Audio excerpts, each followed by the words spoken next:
Tiredness आणि fatigue दिवसभरामध्ये जाणवतोय, कॉन्स्टंट क्रेविंग आहे, कॉन्स्टंट स्नॅकिंग आहे, तर तुमच्या शरीराला प्रोटीन कमी पडतंय.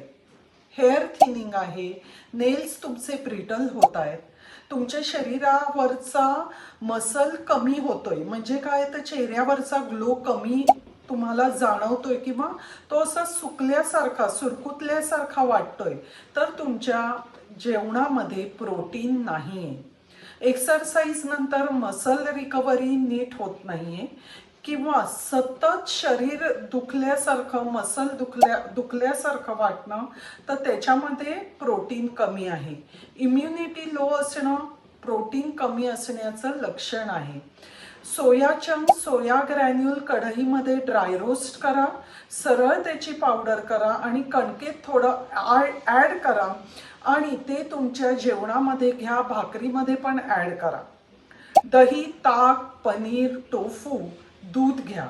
सगळं मॉडरेशनमध्ये पाहिजे. प्रोटीन बरोबर फायबर ॲड केलेलं पाहिजे, नाही तर कॉन्स्टिपेशन तुम्हाला होईल. आणि जर तुम्हाला कुकिंगला वेळ नाहीये, प्रोटीन पटकन तुमच्या लक्षात येते की जेवणात ॲड होतच नाहीये, तुम्ही दिवसभरामध्ये बिझी आहे, तर वे प्रोटीन सुरू करा. ते सेफ आहे.